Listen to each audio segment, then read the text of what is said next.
እያንዳንዱ ኑሯችን ጥፍራችን ለምሳሌ መብቀሉ ሲበቅል ልደታችን ነው የሚያስረዳው።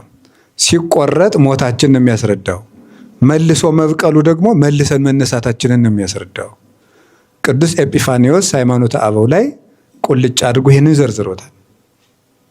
ጥፍራችን የራስ ፀጉራችን ሲቆረጥ መሞታችን ነው የሚያስረዳው። መልሶ መብቀሉና ማደጉ ደግሞ ትንሣኤያችንን የሚያስረዳ ነው። እያንዳንዱ ኑሯችን ትንሣኤን የሚያስረዳ ነው።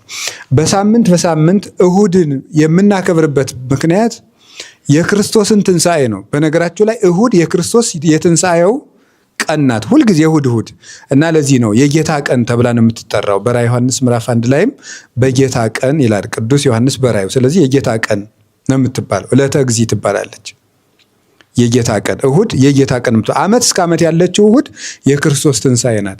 የመጀመሪያውን ለማሰብ በዓመት አንድ ጊዜ ትንሣኤ እንላለን እንጂ ሁልጊዜ እሁድ ትንሣኤ ነው።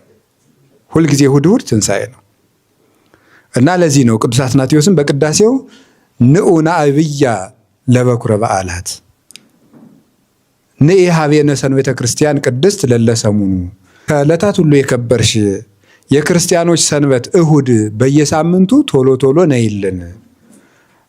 ይችን የበዓላት በኩር የሆነች ዕለተ ሰንበትን ኑ ከፍ እናድርጋት ይላል። ዕለተ ሰንበትን ያከበራት ምንድን ነው ሲባል የኢየሱስ ክርስቶስ ትንሣኤ ነው። በዮሐንስ ወንጌል ምዕራፍ 20 ቁጥር 1 ላይ ስንናገር ወበእሁድ ሰንበት መጻት ማርያም መግደላዊት ሀበ መቃብር እንዘ አዲሁ ጽልመት ወረከበት እብነ እቱተ ማፈ መቃብር ይላል። በእሁድ በተባለም ሰንበት ይላል በመጀመሪያው ቀን ማርያም መግደላዊት ቀደም ብላ ገና ሌሊት ጨለማ ሳለ ወደ መቃብሩ መጣች ይላል። እሁድ በተባለች ሰንበት። እሁድ እንግዲህ ሰንበት ማለት እረፍት ማለት ነው። እረፍት ማለት ነው። ሰንበት የቃሉ ትርጉም እረፍት ነው። ስለዚህ ለምንድን ነው እረፍት የተባለ? እንደምታውቁት በብሉይ ኪዳን ጌታ ከመወለዱ አስቀድሞ ቀዳሚት ሰንበት እረፍት ተብላለች። ያቺ ቀዳሚት ሰንበት እረፍት የተባለችው በሁለት መሰረታዊ ምክንያት ነው። የመጀመሪያው በኦሪት ዘጸአት ምዕራፍ 20 ላይ እንደምንመለከተው እግዚአብሔር 6 ቀን ስራ ሰርቶ በሰባተኛው ዕለት ስላረፈባት ሰንበት ተብላለች። እሷ ደግሞ አረቦን ናት። አረቦን ማለት ቀብድ መያዣ ማለት ነው። ስለዚህ ለመንግስተ ሰማያት ለምናገኘው እረፍት በምድር ጌታ እረፍት ሰጠን። ሰዱሰ መዋዕለ ትገብር ተግባረከ ወሳቤትሰ ዕለቱ ይእቲ ለእግዚአብሔር አምላክከ። 6 ቀን ስራህን ትሰራለህ፣ ሰባተኛይቱ ቀን ግን ለፈጣሪህ ለእግዚአብሔር ሰንበት ናት ይላል። ስለዚህ እግዚአብሔር ለምን ነው እንደዚህ ያተደረገ ሲባል እግዚአብሔር 6 ቀን ሰራ፣ ሰባተኛይቱን ቀን አረፈባት።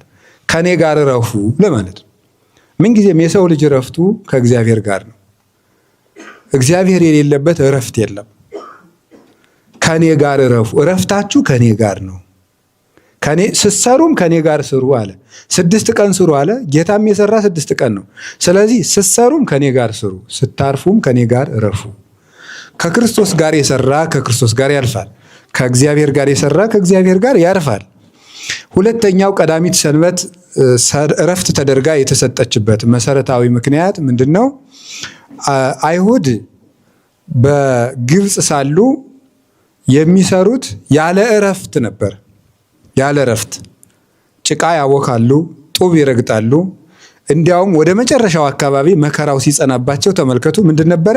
በፊት ጭቃ ቀባይ ሌላ ነው፣ ሳርና ጭድ የሚያቀብል ደግሞ ሌላ ነው፣ የሚረግጡት ደግሞ ሌላ ናቸው።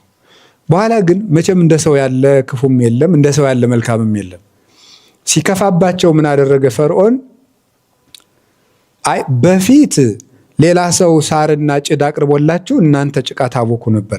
አሁን ግን ራሳችሁ ጭድና ሳር ፈልጋችሁ ራሳችሁ ረግጣችሁ፣ ነገር ግን የምትሰሩት ህንፃ ወይም ግንብ ወይም ፒራሚድ በፊት ሰው ጭድና ሳር እያቀበላችሁ ከምትሰሩት እንዳያንስ ተጠንቀቁ ተባሉ። እንዴት ያለ አስቸጋሪ እንደሆነ ተመልከቱ ማለት ነው። እንግዲህ ሰው እያቀበላችሁ የምትሰሩትን አሁን ደግሞ ብቻችሁን ያን ባትሰሩ ትሞታላችሁ ተባለው።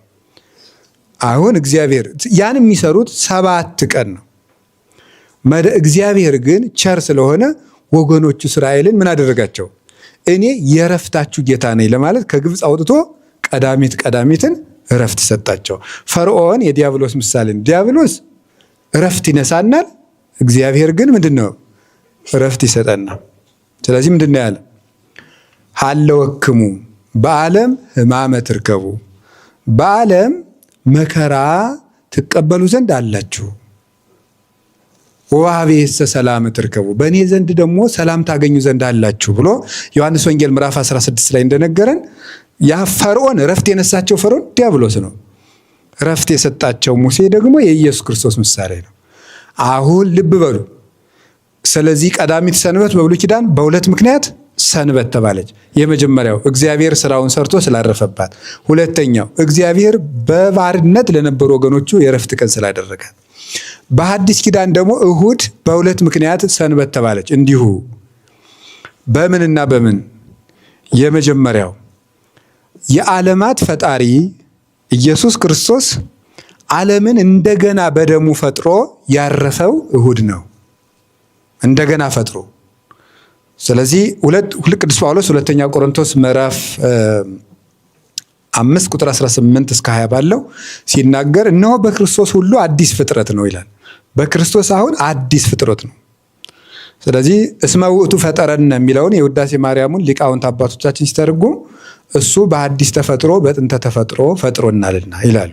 ስለዚህ እግዚአብሔር ዓለምን 2 ጊዜ ነው የፈጠረው። የመጀመሪያው ጥንተ ተፈጥሮ ይባላል፣ ባሪያው በአምሳሉ የፈጠረን ነው። ሁለተኛ እንደገና በጌታችን በኢየሱስ ክርስቶስ ደም አድሶ እንደገና የፈጠረ እንደገና የሰራንን። ስለዚህ ቀድሞ ዓለምን በጥንተ ተፈጥሮ ፈጥሮ ያረፈባት ቀዳሚት ሰንበት ተባለች። ሁለተኛ ደግሞ ዓለምን እንደገና በደሙ ፈጥሮ ያረፈባት እሁድ ሰንበት ተባለች። የመጀመሪያይቱን ቀዳሚት ከግብፅ ለወጡ ወገኖቹ እረፍት ሰጥቶባታል። የኋለኛይቱን እሁድ ደግሞ ከዲያብሎስ ላላቀቀን ለክርስቲያኖች እረፍት አድርጎ ሰጥቶናል። ስለዚህ ሰራ ለነ ሰንበተ ለእረፍተ ዚአነ ያለ ቅዱስ ያሬድ ለዚህ ነው። ለእኛ እረፍት ሰንበትን ሰራልን፣ ዕለተ ቀዳሚትንም ዕለተ እሁድንም ለእኛ ማረፊያ አድርጎ ሰጥቶናል ማለት ነው። እና ይሄ ሁሉ እረፍት የተገኘው በማን ነው? በኢየሱስ ክርስቶስ በመድኃኔ ዓለም ትንሣኤ ነው። የክርስቶስ